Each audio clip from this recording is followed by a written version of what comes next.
Welcome to the Genius Factory. Enjoy the video. You start by preparing both devices, headset and router. Power down the Quest 2, then power off the router. Wait 30 seconds so cache is clear. Once done, power the router back on, then the headset. You do this because many connectivity problems are transient, cached DHCP leases, or radio conflicts. Make sure your Wi-Fi SSID and password are at hand and know whether you connect to 4 GHz or 5 GHz. That choice affects range and interference. Now in the headset, find Wi-Fi settings and choose Forget on the problem network, then add it again from scratch.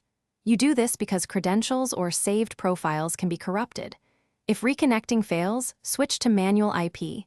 Pick an unused 192.168.1.x address and match the gateway to your router. That rules out DHCP issues.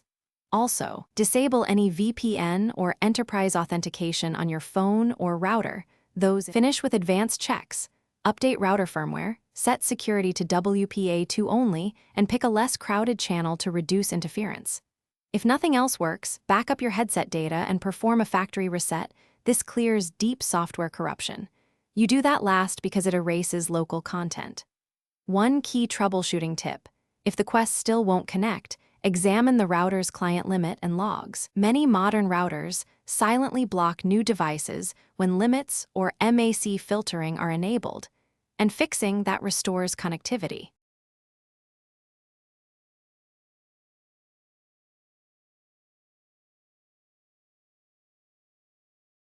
Thanks for watching. If you found this helpful, don't forget to like and subscribe.